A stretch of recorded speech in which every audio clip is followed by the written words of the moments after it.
private function. Sounds like an expensive party to me, but if you want to make an impression, that's where to go. There's not going to be a better panoramic view of the city than up there, Patrick. Well, you can see Oslo Fjord in the background. All the ice has gone from earlier in the winter. It's spring fully set in down in the city. Winter hanging on up on the Holmenkollen hill. But I don't think it's going to be too long before all the white stuff disappears into the ground. But it's got through to the end of the season. I tell you what, they would have struggled to hold the Holmenkollen 50 this weekend with the icy conditions out there on the tracks. Yeah, you've got to go a bit further out into the mountains, and as the Easter's coming now, that's where everybody in the city of Oslo will be going.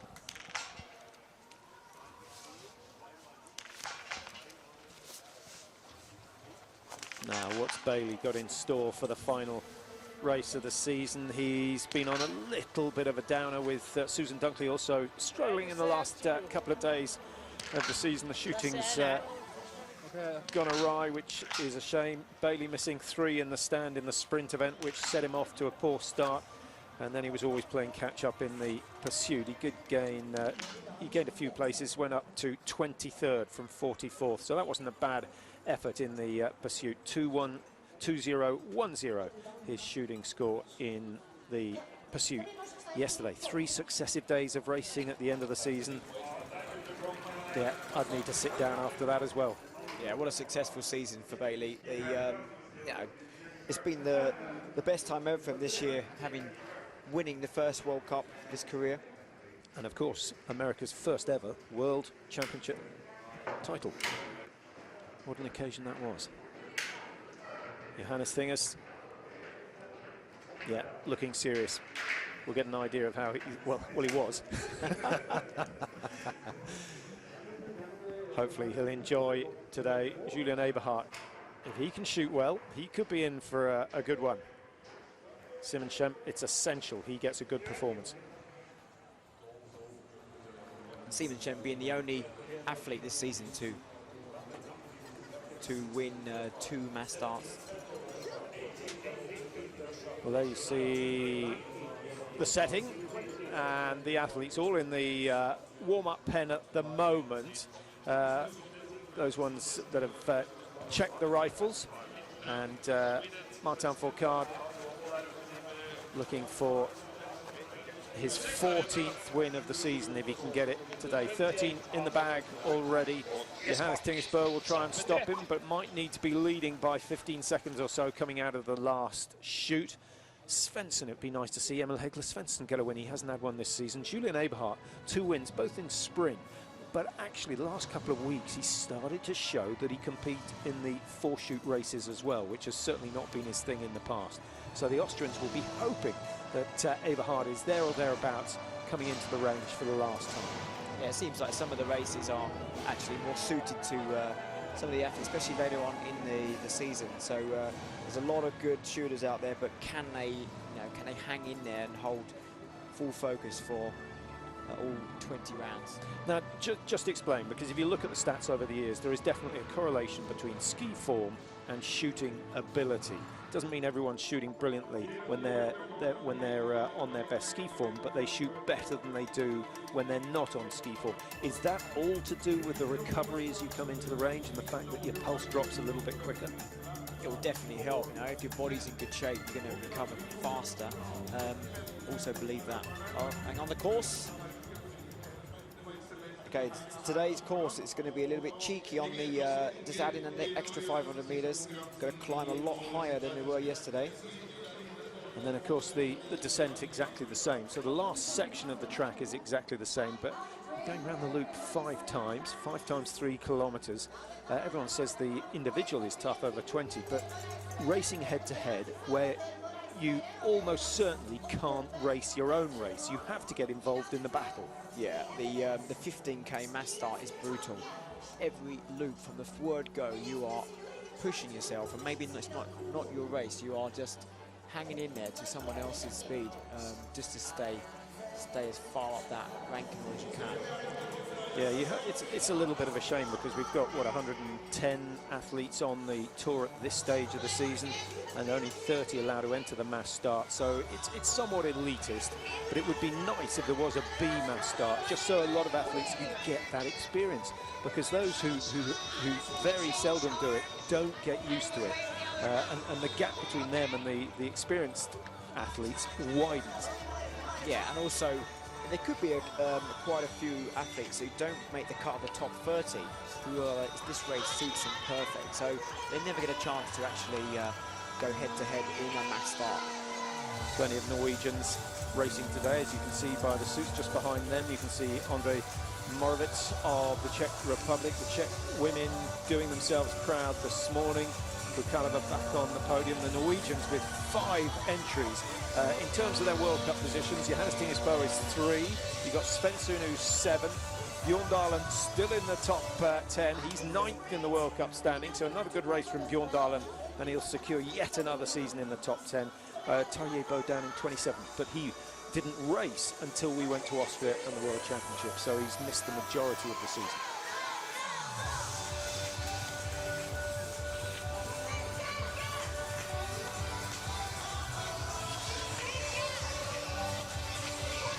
Anton Shapulin, and he back yesterday's victory up with another one.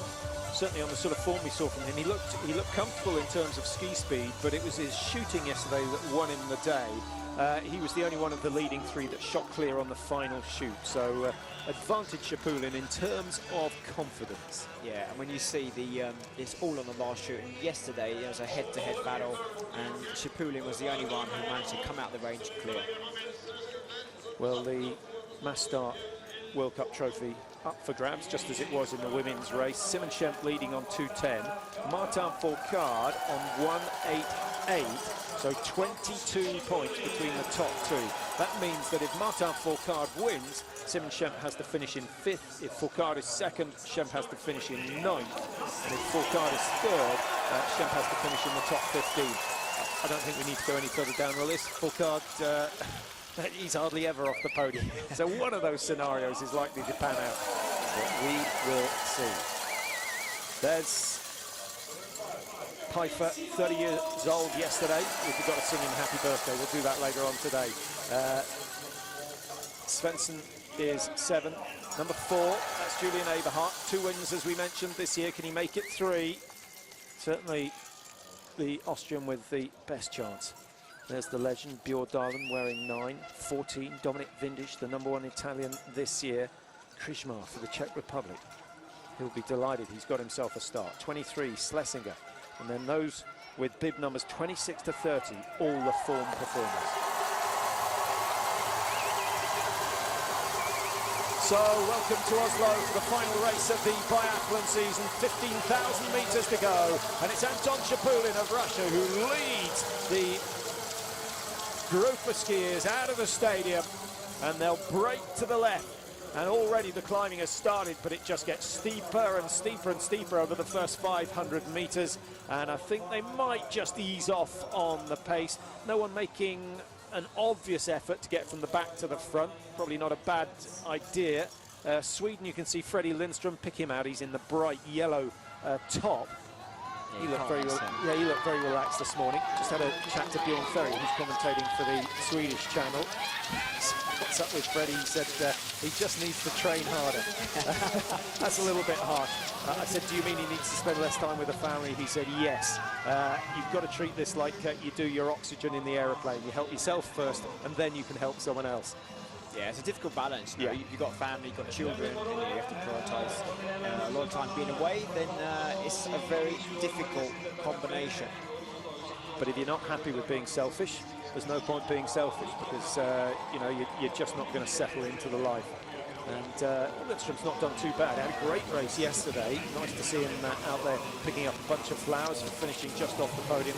But a top 3 today would be very, very handy for him. You see there's a lot of fighting going on there in the group, and it's critical to try to get yourself forward as far up that batting as you can, because every time there's a little stopper, then the front keep going, and the middle and the rest of the group at the back can stop suddenly. Yeah, I think you're just doing constant catch-up. Yeah, I think part of the problem is that Eberhard's going so slow that you've got an exaggerated concertina effect. And generally, anyone who's done a tour race will know that the best place to be in a group is around 3 to 5. Any further back, and you have to catch up as you go over the top of the hill, and you have to put the brakes on when you come to the bottom of the hill. Exactly, and you think of the heart rates, and you're doing like short, sharp intervals constantly, where the guys at the front have got like a steady state, and it's definitely going to make a difference on the amount of lactic acid that your body's going to be producing. There's nothing to give away here. Well, Eberhard happy out front. He's a tall man, long stride, so it probably suits him to be out in front. Chapulin looking comfortable behind. You'll know who it is in position number 3. Number 1, Martin Fourcade, and just looking to wrap off a brilliant season with a brilliant result. Might not be so easy. There are quite a few hungry men out there in terms of victory. Now, that looks like Lucas Hoffer, who's had an absolute stormer. Started on the back row, and he's got himself up into the top 5. So great start from the Italian. You really do not want to be stuck in the middle of many of the athletes hitting some of these hard and fast corners, you know. He's got hardly any room for error if there's any push down to the side. So just like we saw like the ladies, there was a few incidents.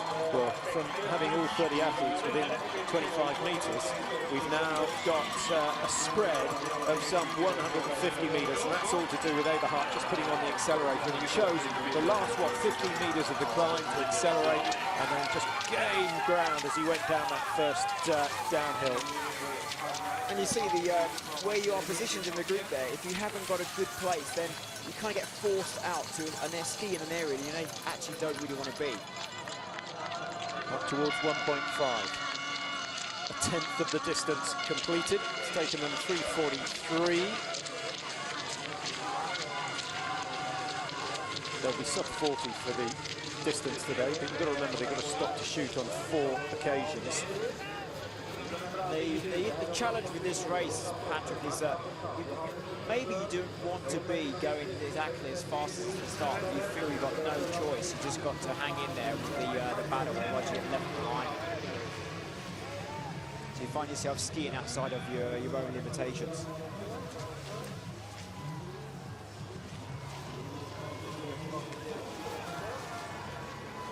Back along adjacent to the track that they've just used to ski out of the stadium. And with, what have they had, a 10K, a 12.5 and a 15 in the space of 48 hours. They know these tracks very, very well, but perhaps not as well as normal, because a lot of the tracks have been closed because of the conditions. Yeah, that's right. There's they've really been holding back and saving the areas which they're going to use for the other races, and so yeah, a little bit of uncharted ground.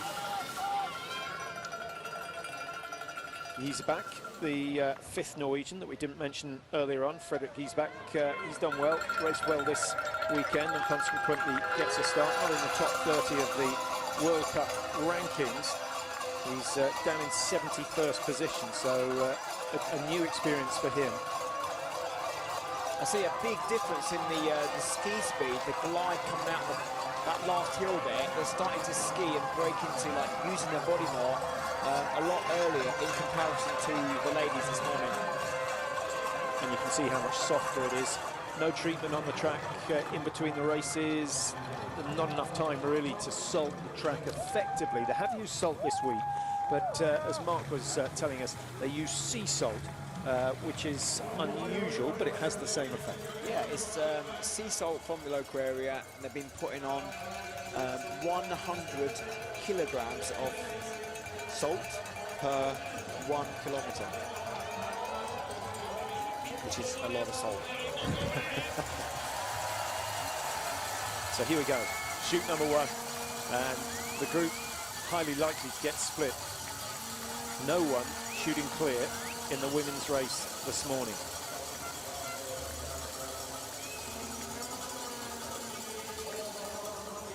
It's a super fast corner into the range.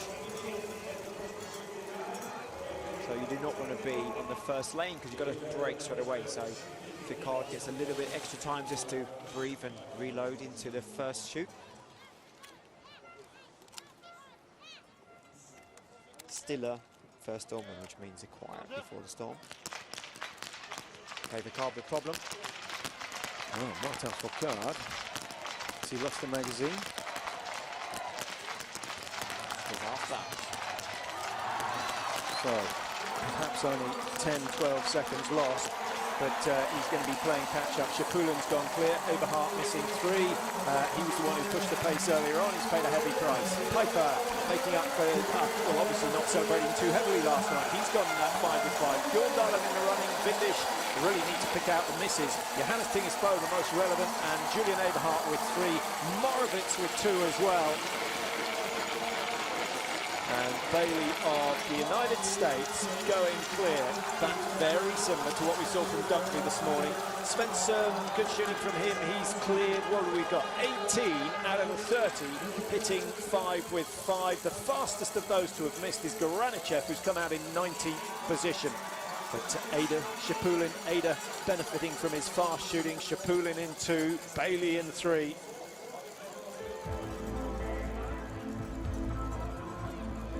Martin Foucault suffering with a mechanical, 21 behind.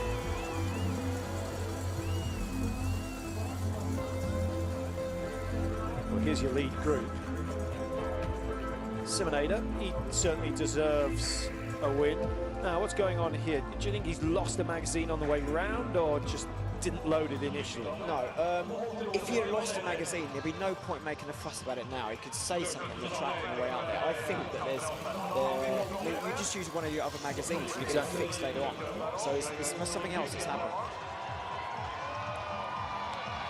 I'll tell you what though, I would, if you had to place your money on the fastest shooter out there, I definitely would have put a large amount on Ada. Yeah, Ada capable of going under 20 seconds for both prone and stand. That's from sticks down to sticks up.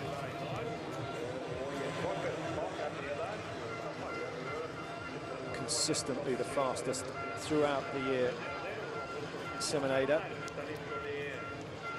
With only 15 seconds separating the first 16 athletes, so nothing between them.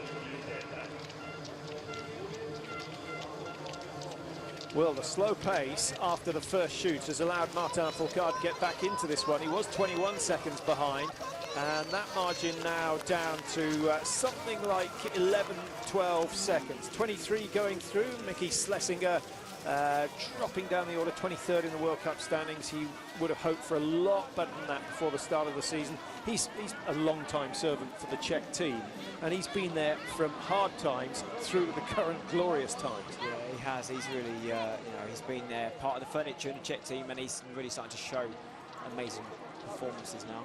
But I was wondering about if they've been a bit tactical on the race speed, you know, with the chance that Foucault can get back in there, or there's just some tired guys out there.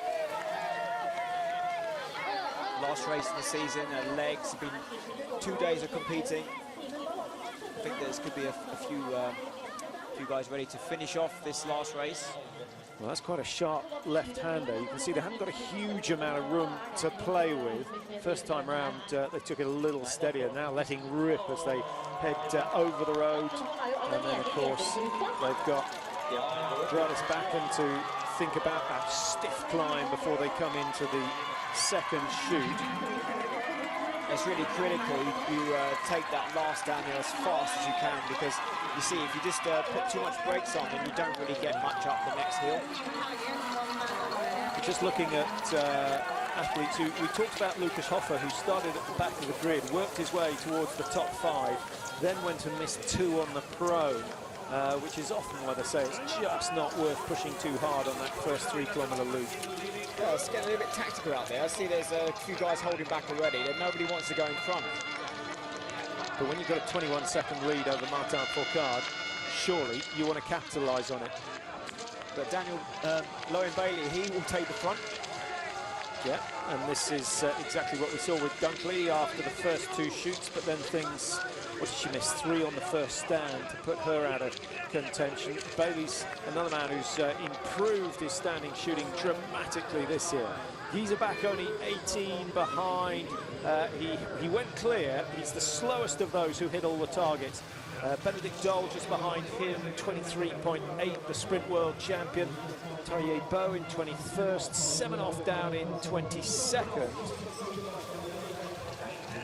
You see there a little bit of pushing, and it's like it gets really hairy on some of these corners, and if you just been a little bit too aggressive, then you could not only take yourself out, but half the field as well. What did we have? 25 coming into the range together for the first shoot. We're going to be down to something like 14, 15.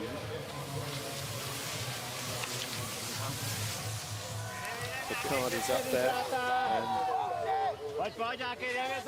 Dietrich's just having a good look over his shoulder to see his teammate. Now this is quite a fast corner. It is. If you spat yourself too far out on that corner, you would get your skis caught into the netting, and it would be game over. So you really have to be careful what apex of the turn you're taking. Now Rastaguyev has clocked the fastest ski times consistently so far here in Oslo, and he's the man wearing 22 with the lead at the moment.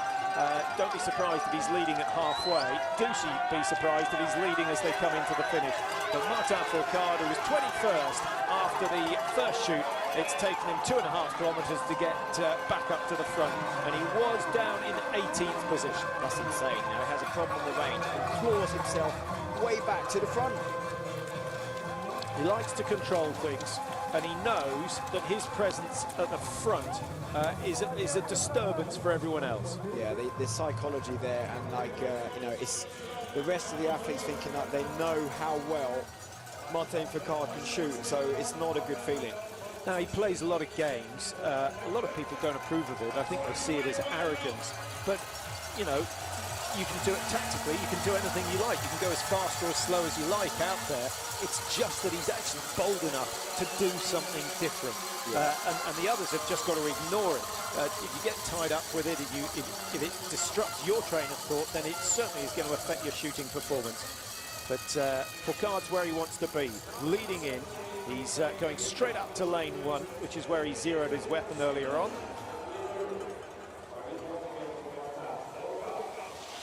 Put quite hard, and what have we got now? He's so smooth and fast into his first shot. Now see, he's got been given a new magazine, so he's definitely got some issues on.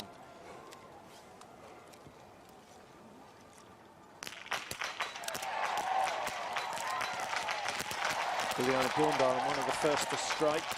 Lesser rattling through the targets from right to left, looking for Simoneda's targets. 5 down already. Sensation. Lesser Shapulin also clear. Fourcade, Bjorndalen throws one wide. A 150-metre look for him. Rastaguyev, we saw him ski hard. Who was that? Fourcade was through shade to the floor. Yeah, but you're not allowed to leave anything on the range point, so it'll be interesting to see whether there's a penalty coming his way. If we see an asterisk against his name, it means someone hasn't seen kindly to that. He's down in 6th position at the moment. There's Fix Badikov. Badikov, the rookie of the year last year, went on to get a win early this season in Östersund in the pursuit race, but hasn't really shown his potential since then.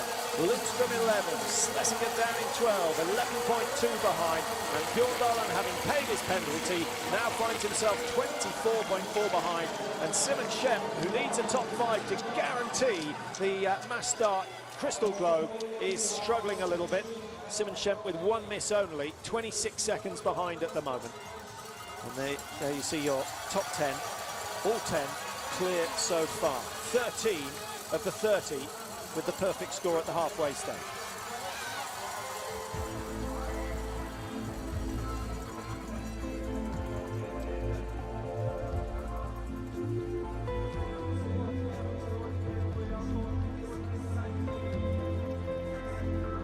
Solid performance so far from Anton Shapulin. The American fans out there will be delighted to hear that Bailey has gone clear again.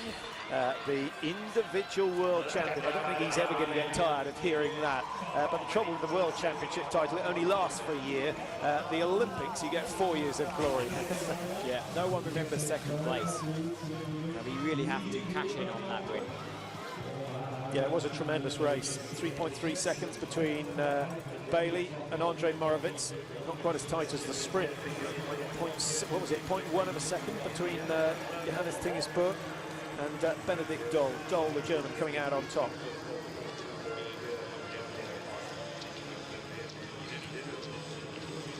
This is quite a steep climb, Patrick. It looks a lot easier on TV than as it is to ski it, but you're really going to push the heart rates up going up this hill.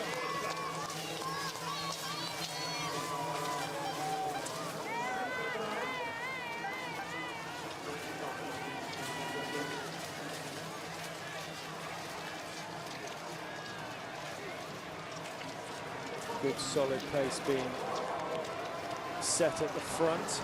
And just looking at the split, we've still got, we had 14 in the group initially, Benedikt Doll, Rastaguyev, Bjorndal, and you'd expect them to be able to just about get back into touch. So still anyone's game, I think, at this stage. Of those athletes that have had a disaster after the second shoot, get the computer to play ball. Well, Julian Eberhardt's missed 4, Lucas Hofer has missed 4, and Maxim Svetkov of Russia, obviously not on form. He's only missed 2, but he's 140 off the pace of the leaders. So those 3, I think, are out of contention now. It looks like Ficard's having a really challenging race so far, but he's managing to hang in there and stay way up in the field. Now, do you think something's happened to the magazine housing? I mean, does he need a choice of 3 magazines? No, it seems like what the magazines he had as weapons, either there's been a monumental mistake where they put the wrong magazine, or maybe there's got actually some technical problem inside his weapon where the magazine's not going in as normal. Well, even that's he's only got himself to blame, because that's something that you should check before the race. Yeah, I mean, you're checking it yourself, and your coach will be on top of it as well. But when he saw the sunglasses coming off from the confinement point just before he left, I think possibly with the speed of putting a weapon on your back, it could knock the glasses. So I don't think he just threw them in as an elbow, want these on anymore. I think they fell off. Well, the asterisk is up against his name. Yeah, that's not looking good. It's not looking good. It's looking good for Simon Schempner. It certainly is. Hopefully, we'll get some information over the headphones before the end of the race to let us know exactly what's going on. If we don't hear something, I'll send you off on a mission, Fred, to go and have a chat with the jury, see what's going on. Simon Eder still looking comfortable. Good shooting from him so far. Svensson is still in with a shout. He's up in the top 8 or 9 positions. On Pyfo, birthday boy from yesterday, still looking good, only 3 seconds behind coming out of the range. Babikov's still there. It's been a while. As I mentioned, the first round of the World Cup, he was on tremendous form. And then he plummeted, but seems to be coming back. Krishmar, Lindström, Schlesinger, and Isebak of Norway. How important that someone who gets an opportunity like this puts in a good shout. He's halfway, hasn't missed a target so far. What's quite interesting as well, Patrick, is there doesn't seem to be any difference in the ski speed.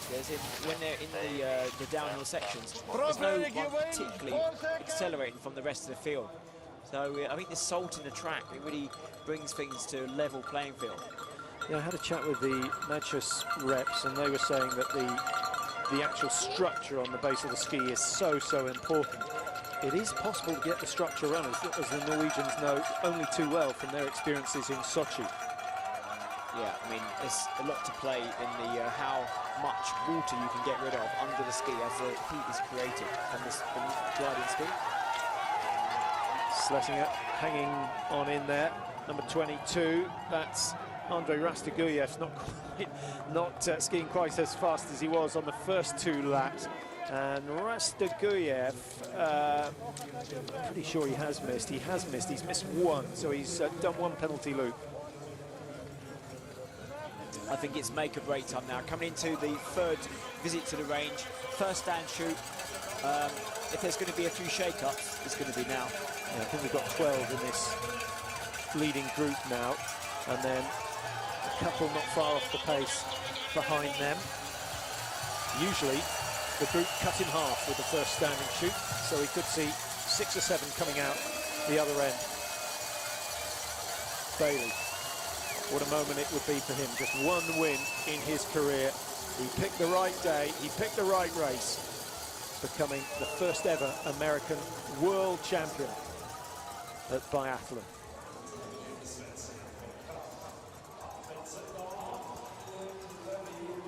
As they compose themselves into the firing point.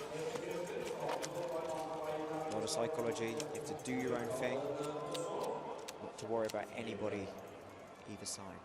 Shapulin, the form man, the left-hander. Bailey, nearest the camera, hasn't really been on form since the tour went to Kontiolahti. Conditions a little bit easier here. He's thrown his second shot wide. Pfeiffer, Svensson, Shapulin, Doll, Rastaguyev's all missing. Lesser has missed as well. Martin Fourcade, 5 with 5. It may count for nothing if that asterisk means disqualification. Lindström of Sweden missed a really good opportunity there. And France, with Beathix and Fourcade clear, are storming this one. Schlesinger of the Czech Republic's hit 5. So has Juliana Bjorndalen. And that's got the crowd on their feet. They'd love to see him finish on the podium. And remember the World Championships last year, Bjorndalen taking the bronze medal in the mass start behind Johannes Tingesbo and of course Martin Fourcade in the silver medal position. The past, the present and the future, many commentators will say. You can never write off Juliana Bjorndalen.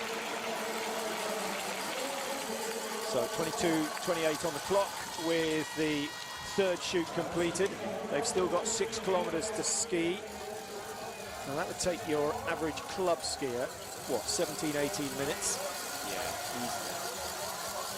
Now we were having a look following the Birkebeiner, which is one of the famous tour races here in Norway. Sundby deciding not to go to Canada at the end of the cross-country tour. He did the Birkebeiner yesterday, and despite being run over by a skidoo, he still got up, swapped his poles and went on to win it. He's some man.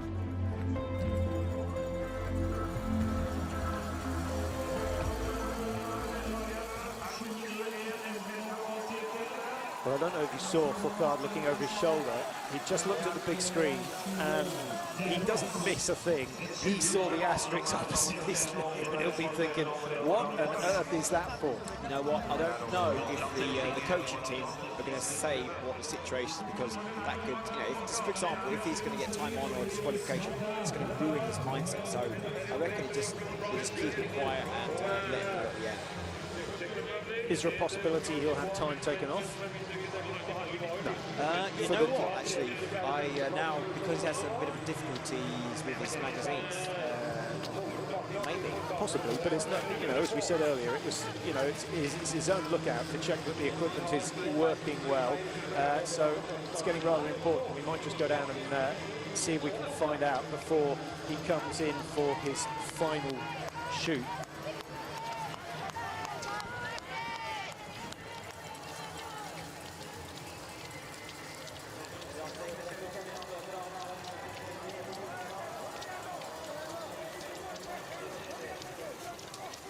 Andre Moritz still having a good race. Just looking, the French really seem to be going very nicely. 2 in the top 10. Fillon Maillet just off the pace at the moment, 40 seconds behind. So 3 Frenchmen in the top 15. Norway, I think, will be delighted with the way things are going. Svensson's right up there. Juliana Bjorndalen is up there as well. Giesebach and Bo Terjebo, that is 2021. Johannes Tinges, the winner from the sprint 2 days ago, he's down in 24th position. He's missed 3 targets already. Only 3 men still clear. Martin Fourcade, Jean-Guillaume Beathix and Nicky Schlesinger of the Czech Republic. That would be a really popular win if Schlesinger can get the victory here. And actually, Beathix, he deserves a little bit of success as well.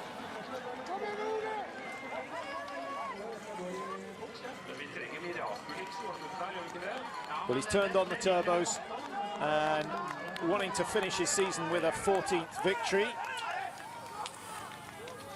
Still, we're not sure as to the reason for the asterisk, speculating that it was the fact that he left his shades on the firing point. You may not have known he'd knocked them off, but you do not leave anything on the range. 10.5 kilometers completed. And Mark's been on an investigation. Yeah, I just did a quick rundown to speak to one of the local reporters, and They have no idea, so it's a mystery at the moment. Okay, still nothing coming over the headphones.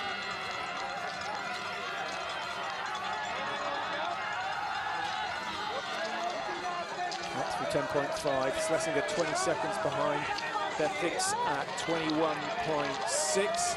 Svensson, chance for a 7th podium of the season for him. He's lying in 4th at the moment. Long time since he had a win. It would be nice to see one coming in. Who cares who wins? All we want, to be honest, is a good race. The only thing we've been a little bit short of this season is a sprint to the line. So often the race is won as the last target of the leader goes down. And we know that that 15-second gap is too much. We've seen a couple of brilliant chases by Martin Fourcade, particularly earlier on in the season, but it would be nice to see 3 or 4 going head-to-head over that last loop. Yeah, it cannot be better to have this like exciting finish, and so let's see what we can expect for this last shoot, Patrick. Well, Fourcade, certainly in the first 2/3 of the season, his trademark was hitting the last 5 targets. He hasn't been as consistent over the last couple of weeks. Maybe fatigue, maybe knowing that he already had the Crystal Globe secured. Maybe that's been a factor, but he is so strong when it comes to the last shoot. I would like to see him finish the season in style. It's been the best biathlon season we have ever seen, and that includes Raphael Poiré, it includes Uliana Bjorndal, and no one has achieved what Fourcade has done this year. 13 wins already in the bag, and his podium count is quite astonishing. 21 out of 25 races, and the way things are going, provided he's not disqualified, looks as though he's going to make it 22 today. Chapulin started well, looks strong, now looks to be struggling a little. Schlesinger goes through in 2nd. He's got Bethix right on his heels. Not a huge gap between 3rd and 4th. Chapulin and Svensson will still fancy their chances, but the sharpshooter Ada down in 6th. If he can rattle them down, he can gain 5 or 6 seconds on all of them on the last shoot, and if they go down, he could well be in the running for a podium. Exactly, you know, he can be 10 seconds behind coming into the shooting range, shoot like a man possessed, and go out in 1st place. The 1st of December, the first of the individual races for the Men's World Cup. That was December 2016. 26 races later, we have just 5 targets still to be hit. Well, Fourcade hasn't done so good in the last 2 mass start races, but with that much lead, he's got time on his hands. Now, Simon Schemp, if Fourcade wins this, Schemp has to finish in the top 5. He's down in 18th at the moment.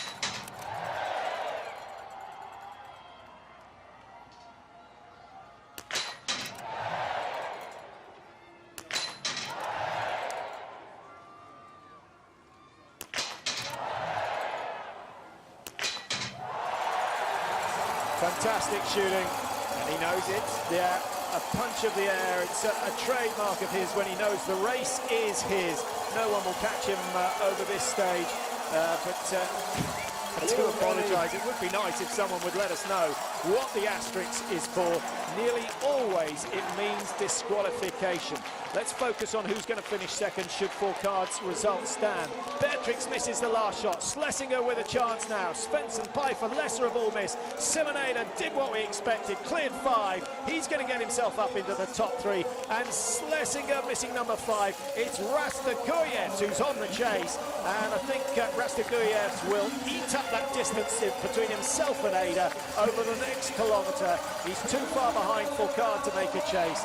But he's a phenomenal skier, and it's been a long time coming. He's looking over the shoulder just to check what the situation is. He does not need to worry. You see Fourcade just slightly celebrating, well, you could say prematurely, but with his ability level, he's not a slow skier.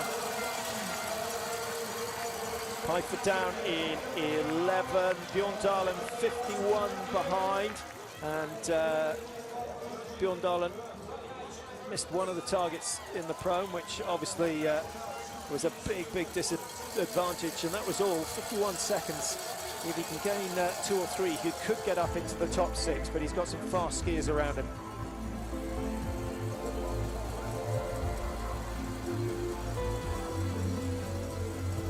Slightly more deliberate shoot from Fourcade.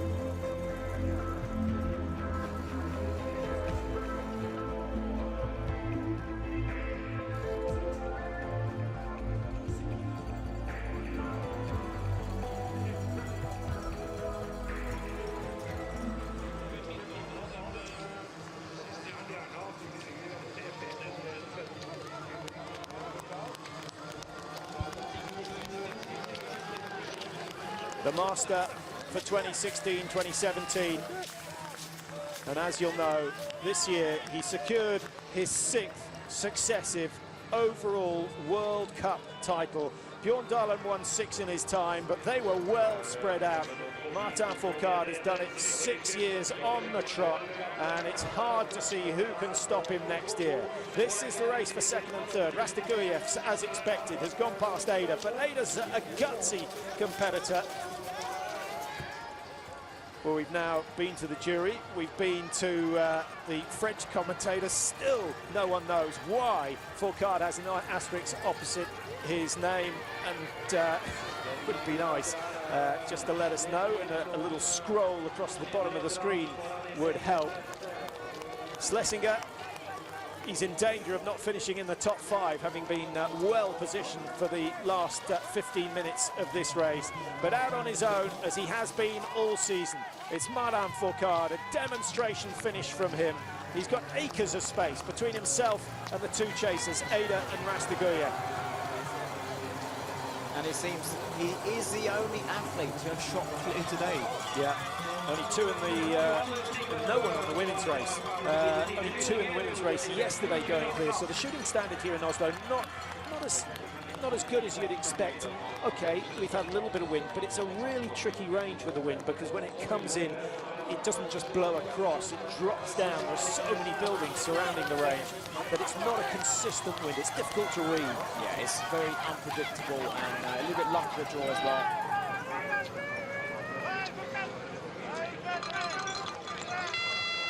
Just 1,500 metres to go for the 2017 season.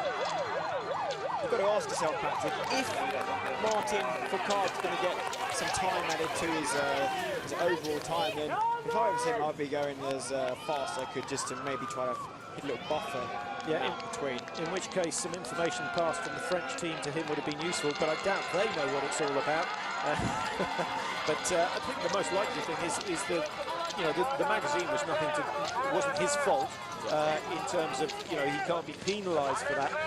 Is there a possibility that when he was going back to pick up a magazine, the rifle wasn't pointing down the range? Difficult to see looking back or thinking back about it, but no one seems to know. Walked around asking the other commentators, no one has a clue what's going on. Well, that's unusual, and it's a shame at this stage of the race, because the Mass Start World Cup trophy depends on it. Simonsen won't be too happy. He's still down outside the top 15. 3 misses from Simonsen. He's had a difficult season. He is the Mass Start world champion, remember, but nothing really has gone his way since those world championships, and he's made no impression here in Oslo whatsoever. Bailey, he stole the headlines early on in the race. He led after the first shoot. He was still going well after the second, having hit 10 out of 10. 3 misses in the stand for Bailey. So the American now down into 16th place. He's 124 off the race leaders, and looks as though he's losing a little bit of ground on this final lap. Who else has suffered? Phil Maillet with 4 misses. Dominic Vindish, 4 misses as well. Giesbach of Norway, who was clear at the halfway stage, has missed 2 in the stand, dropped all the way back outside the top 20. And Andre Morovets, who's had a nearly season, missing a win in Kontiolahti by 0.6 of a second. He missed the world title in the individual race by 3.3 seconds. So he's been a little bit hard done by. Yeah, you see Ida's just really struggling to hang on to this just and increasing the speed into the last 600 metres. Rastogujev, we first saw him at the Universiade Games. He was I think he missed more targets than he hit, and he was still winning titles. He was that quick, and he's got a very, very rosy future if he can just work on the shooting, develop his standing skills. Here comes Fourcade, 600 metres to go. Now, we've finally got a suggestion as to what it might be. You'll remember when Fourcade came in for the second shoot, there was a guy waiting at the range with magazines to give him. It's unusual, we've never seen that before, so that goes down as unauthorised assistance, and that might possibly be the reason. Will it be a penalty? Will it be disqualification? We don't know. Well, normally, in a situation, you have to, you make everyone aware that you've got a problem, and then an official will come over and help you out, but it didn't seem that was the case. It was a coach from the French team. Yeah, and you know what? Every other official out there is discussing the situation at the moment. It's very relevant for the Germans. The French coaches do not look happy. They were almost too efficient. I think it's thumbs down in terms of Fourcade's success. Although he's going to be first across the line, we do not think this is win number 14. And you know what? We're going to have to leave for Vickerson very early. There's some spectacular ski jumping going on there. I have a horrible feeling we're going to finish the season not knowing the result of the last race. Well, regardless of how it went, for him to come back from a nightmare in the range, catch up, shoot clear, and just win the race, it's like... regardless, he's proved to us that he is, without doubt, the best biathlete in the world. He has been for the last 6 years, probably will be for the next 6 years, the way things are going. But great race from him. Rastiguyets could be in line for his first World Cup victory. That smile will only grow as the day goes on, if that is the case. What a great race from him, regardless of what the official decision is over Fourcade. Simonada, another man. He's a great entertainer on the biathlon tour. And how about this? A sprint finish from Svensson. He's fourth at the moment. He could be moving up into third to pick up his 7th podium of the season. Pfeiffer, much better today than he was on his birthday. Schlesinger down in 6th. Bedvix, who was right up there after 3 shoots, dropping down after the last shoot. And the interviews starting. There's Le Greta Poiret, working for the Norwegian channel. Raphael also here. Kuzma, Babikov 9 and 10. Shapulin, I really thought he looked as though he was going to control this one, but dropped a minute 4 behind. Shapulin missing 3 in total. Bailey of USA got himself back up into the top 15. Outskied Doll, I think, on the last loop. 3 misses from Bailey, all coming in the standing position. And Uliana Bjorndalen, who was right up there in the mix of things earlier on, in the end dropping out of contention. 121 behind. And just looking at Bjorndalen's score, he's only missed 1, so he must have blown a gasket on that last loop.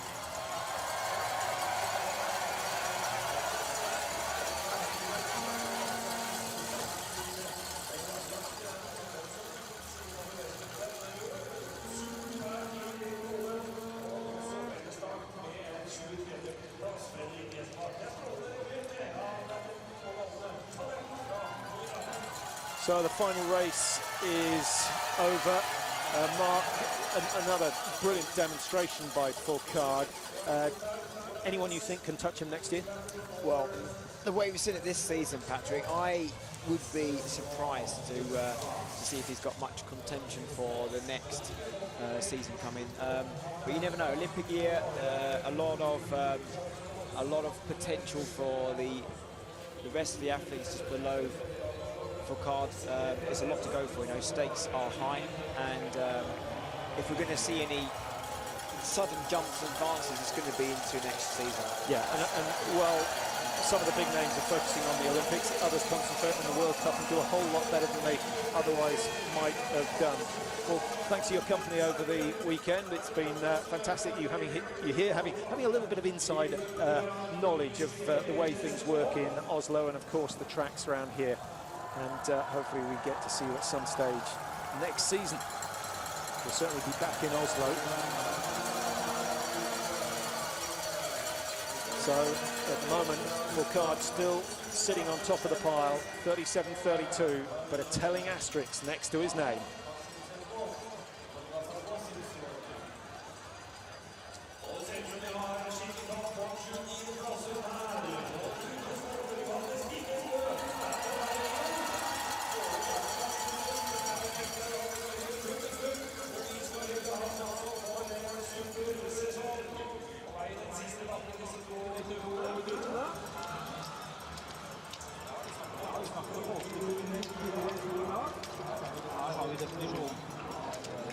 or two athletes still to finish their effort here in the match start, and as we mentioned during the programme, we still have lots of winter sport to come, plenty of alpine skiing later on, but next will be the ski jumping from Vickerson with David Goldstrom after the astonishing efforts yesterday where we were seeing distances of over 250 metres. I think everyone hoping for a little bit more of the same. Stefan Kraft, the man with the current world record. So no need to go anywhere. You can enjoy the rest of your afternoon on Eurosport, but that is all for now. Ricard at the moment is still the winner here in Oslo.